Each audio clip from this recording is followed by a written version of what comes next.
8월 19일 화요일 매일 묵상을 시작하도록 하겠습니다. 오늘의 본문 말씀은 스가랴 11장 1절에서 17절까지의 말씀입니다. 네, 오늘 본문은 매일 성경 월요일 본문입니다. 오늘 본문은 지루한 시간의 분위기와 전혀 다른 분위기를 연출해주고 있습니다. 1절을 시작하면서 레바논이라는 지명이 나오고 문을 연다라는 표현도 나오고 있습니다. 그리고 레바논의 상태를 설명하면서 불이 네 백향목을 사른다라고 말을 해주고 있죠. 이 구절의 의미는 여러 가지로 해석을 할 수도 있겠지만은 백향목이 아수르 제국의 대표적인 나무라는 사실을 안다면은 아수르의 완전한 멸망을 의미하는 것으로 보기도 했습니다. 분명한 것은 지금의 시점은 아수르의 멸망 후인 것이죠. 그리고 2절에 잣나무여 곡할지어다라는 부분은 잣나무 자체가 백향목보다 못한 나무로 취급이 되었습니다. 결국 백향목이 넘어진다면 잣나무가 넘어진다는 것은 기정사실이라는 것을 말해주고 있고, 만약에 백향목과 같은 당시 지도자들이 무너지면 그 밑에 있는 백성들이 무너지는 것은 당연한 기정사실인 것을 표현하는 것으로 보여요. 계속 이어지는 상수리 나무들이 곡을 하고 무성한 숲이 엎드러진다고 표현하고 있고, 이런 현상이 일어나는 지역이 바산이라고 말을 해주고 있어요. 이 지역 자체가 상수리 나무로 유명한 지역이고 무성한 숲이 있어서 다른 나라의 침략을 막아주었던 것이죠. 그러나 그것이 모두 무너졌다고 이야기하는 것을 보면 그런 상수리 나무들이나 무성한 숲이 이스라엘 백성들의 안전을 지켜주는 요새가 아니란 사실을 말해주고 있는 것이죠. 다시 말씀드리면은 하나님의 백성들의 요새는 무엇인지를 정확하게 알려주고 싶은 것이죠. 3절에 이제는 직접적인 묘사들이 나오는데요. 목자들이 곡을 한다라고 말을 해주고 있어요. 왜냐하면 침략을 받아서 이제 양을 먹일 풀도 없는 그런 땅이 될 것임을 이야기해주고 있기 때문인 것이죠. 여기에 목자들은 누구일까요? 많은 학자들이 지도자일 가능성이 높다라고 말을 해주고 있어요. 계속되는 지도자들의 실패를 이야기하고, 다시 말씀드리지만 그 밑에 있는 백성들은 자동적으로 무너질 수밖에 없는 것이죠. 결국 인간들이 신뢰할 수 있는 모든 것이 무너지고 있다라는 사실을 말해주고 있어요. 다음에 이어지는 본문에는 더 심각한 상황으로 조금 자세하게 진술을 하는데요. 4절에 보시면 잡혀 죽을 양떼가 나오고, 5절에는 양을 사들인 자들이 나오고 그들이 죄가 없다라고 스스로 말한다라고 이야기를 해주고 있고, 그리고 같은 절에 보시면 양을 판 자들이 나오는데요. 그 양을 팔아서 자신들을 부유하게 했다라고 이야기하면서 자신이 부유하게 되었기 때문에 여호와께 찬송을 한다라고 이야기를 해주고 있어요. 그리고 그 양들의 목자들은 그 양들을 불쌍히 여기지도 아니한다라고 이야기를 해주고 있죠. 여기에서 양떼를 의미하는 것은 분명 하나님의 백성들로 보입니다. 북이스라엘과 남유다를 합친 전체 하나님의 백성들을 의미하는 것이고, 양을 판 자들은 당연히 유대의 지도자들이고, 양을 사들인 자들은 역사적으로 이스라엘 지배했던 지배국들이다라고 말할 수 있겠죠. 그래서 스가랴 시대까지니까요, 아수르, 바벨론, 페르시아, 바사까지다라고 말할 수 있겠죠. 그리고 이를 방조하는 목자는 양떼들이 팔기 전에는 유대 지도자들을 의미하는 것으로 보이지만 팔린 후에는요, 지배국의 왕들을 의미한다고 한다면요, 유대 지도자들이 훨씬 많은 부분을 차지한다라고 말할 수 있겠죠. 정말 기가 막힌 것은요, 양을 판 자들이 유대 지도자들을 의미한다라고 한다면 자신들이 부유해졌기 때문에 여호와께 찬송한다고 이야기하는 것은 정말 놀라울 정도입니다. 7절에는요, 그 양떼의 상황은 최악으로 치닫고 있는데요, 도살당할 위기에 있다라고 이야기를 해주고 있어요.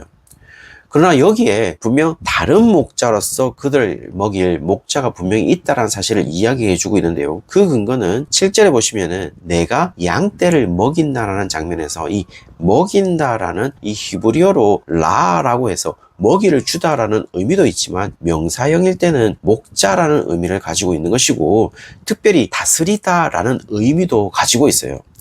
그것은 고대 사회에서 백성을 먹일 의무를 지니는 자는 왕이었고, 그 왕의 첫 번째 의무는 백성을 굶기지 않는 것이기 때문인 것이죠. 따라서 무엇보다 왕은 삶의 가장 기본적인 것을 해결해 주어야 하기 때문인 것입니다. 그래서 다스리다라는 의미도 가지게 되는 것이죠. 여기에서 단순히 양떼를 먹일 인물은 스가랴 선지자만을 의미하는 것은 아닌 것으로 보입니다. 왜냐하면 멀리는 메시아적 기능을 가진 목자를 의미하는 것으로 보이기도 합니다. 왜냐하면 여기에서 먹인다라는 동사가 미래 시제이기 때문에 스가랴는 지금 현재 선지자이기 때문인 것이죠. 그리고 그 목자는 7절 하반절에 막대기 2개를 취할 것이다 라고 이야기를 해주고 있어요. 하나는 은총이라는 것으로 불리고 하나는 연합이라고 불린다라는 것입니다. 은총은 히브리어 노암으로 즐거움, 유쾌함, 아름다움, 기쁨이라는 의미를 가지고 있고, 연합은 히브리어 헤벨로 끈, 밧줄, 연합이라는 의미를 가지고 있어요. 이 두 막대기에 대한 이미지는 에스겔 37장 15절에서 17절까지 보시면 이 두 막대기와 비슷한 것이 나타나게 되는데요.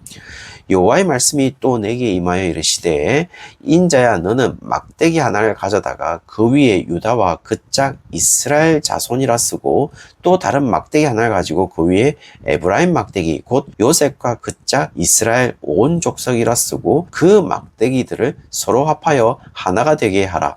네 손에서 둘이 하나가 되리라 라는 부분에서 2개의 막대기가 나오는데, 하나는 유대와 이스라엘을 쓰고 다른 하나는 요셉과 온 이스라엘로 기록한다는 것인데요. 이것은 완전한 연합을 의미하고 있는 것이죠. 따라서 메시아적 기능을 가진 목자가 북이스라엘과 유다를 완전히 하나 될 수 있는, 아까 헤벨이라는 연합이라는 하나 될 수 있는 것을 이룰 것임을 이야기하고 있는 것이죠. 그리고 그 사실에 대해서 은총, 노암이라고 해서 뽀할 것임을 이야기해주고 있는 것이죠. 또 8절에 세 목자를 제거할 것이라고 이야기해주고 있어요. 여기에서 세 그룹의 목자로서 언급된 목자들은 5절에 양을 사들인 자들과 양을 판 자들과 양들을 불쌍히 여기지 않으면서 방주하는 목자들을 의미하는 것으로 보여요. 그래서 양을 사들인 자들은 이스라엘 지배국을 의미하는 것이고, 양을 판 자들은 이스라엘의 지도자들일 것이고, 이것을 방주한 목자들은 양을 팔기 전에는 이스라엘 지도자일 가능성이 있지만 양을 판 후에는 이스라엘의 지배국을 의미하는 것으로 보입니다. 결국 이 세 목자는 이 세 그룹을 이야기하는 것이고, 지금 예언자가 한 달 동안 세 목자를 제거하였다라는 행동은 메시아가 통치할 때 이 세 그룹, 그러니까 이스라엘의 지도자나 이스라엘의 지배국들, 그리고 하나님의 백성을 인도했던 모든 지도자 그룹들, 그러니까 이스라엘 지도자나 이스라엘의 지배국 왕들을 제거하는 행위를 암시하는 것으로 보여요. 분명한 것은 그 세 목자의 그룹과 하나님이 세우신 목자와는 서로 미워하는 관계로서 적대적 위치를 가질 것을 8절 하반절에 이야기하고 있습니다. 그것이 결정적인 이유인지는 몰라도 9절부터 암울한 상황을 이야기해주고 있어요. 목자 없는 혼란 그 자체를 설명하고 있고, 10절에는 은총이라는 막대가 꺾이고, 14절에는요 연합이라는 둘째 막대기도 꺾일 것임을 이야기해주고 있죠.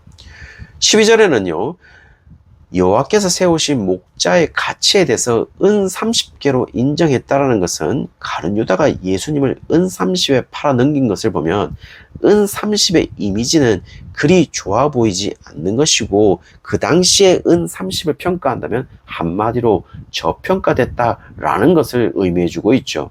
결국 여호와가 세우신 목자에 대해서 그런 평가를 하면서 15절에 이상한 이야기를 하는데요.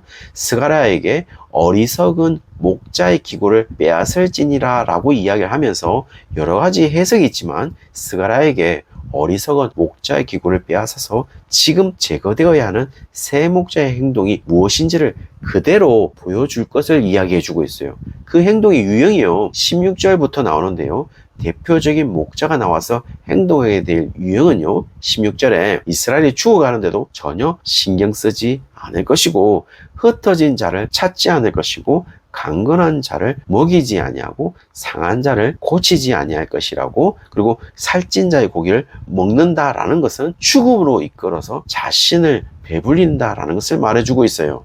그리고 또 굽을 찢는다라는 표현도 있는데요. 굽을 찢는다라는 것은 양이 설 수도 활동할 수도 없게 만드는 치명적인 상처를 입힌다라는 것을 말해주고 있죠. 결국 17절에 그런 목자에 대해서 저주를 선포하는데요. 칼이 그의 팔과 오른쪽 눈에 내린다라고 말하면서 결과는요 팔이 아주 마른다라고 얘기를 해주고 있고, 오른쪽 눈이 아주 멀어버린다라고 말을 해주고 있어요. 여기에서 팔은 목자가 지팡이를 가지고 목자의 역할을 감당할 수 있는 능력을 상징을 해주고 있어요. 그렇다면 이 표현은 목자가 가진 능력이나 모든 것을 제거하겠다라는 것을 말해주고 있는 것이죠. 그리고 오른쪽 눈이 상징하는 것은요, 옳은 판단력을 의미하는 것인데요, 그 눈이 멀어버린다는 것은 판단력과 능력이 무력해진다라는 것을 의미해주고 있죠. 이것은 다시 말씀드리면 심판을 의미한다라고 말할 수 있을 것 같아요. 결국 우리가 대부분은 이런 상황 속에서 살아갈 것을 얘기해 주고 있어요. 그리고 또 진정한 목자를 바라봐야 되는데, 그 진정한 목자를 바라봄에 있어서도 은30이라고 저평가하면서 잘못된 평가를 하는 그런 세상에 직면할 것을 이야기해 주고 있습니다. 왜냐하면 예수님도 은30에 팔아버리는 그런 상황에 직면하고 있었으니까요. 지금 스가랴는 그런 세상의 구조가 곧 심판받을 것이다 라는 것을 얘기해 주고 있어요. 실제로 보면은 세상의 구조가 다 이렇게 되어 있다는 것이죠. 여전히 예수님을 미워하는 세상의 구조를 가지고 있다라는 것을 말해주고 있다라는 것입니다. 교회는 어떠한가요? 교회가 다르다고 할 수 있을까요? 교회가 끝없이 세속화되고 있고 여전히 예수님을 은30에 팔아넘기고 있지는 않을까요? 예수님이 생각하는 가치대로 살아가지 않는다면 우리가 예수님을 은30에 파는 자와 무엇이 다를까요? 거기에 기쁨, 그러니까 노함이죠. 은총이 있을까요? 거기에 연합, 해벨이죠. 하나됨이 있을까요? 기대할 수가 없는 것이죠. 그러므로 이런 패러다임에서 탈출해서 나와서 스가랴가 지금 성전을 재건하는 백성들에게 하나님의 말씀이라는 양식을 먹이고 있다면 지금 하나님의 음성에 귀 기울이지 않겠느냐라는 것을 말해주고 있는 것이고, 세상의 가치의 소리보다는 하나님의 말씀의 소리에 귀를 기울일 것을 우리에게 얘기해주고 있다는 것입니다. 사랑하는 성도님들, 세상의 가치의 소리보다는 오늘 하루가 하나님의 말씀의 소리에 귀 기울이는 그런 날이 되시기를 주의 이름으로 축원합니다.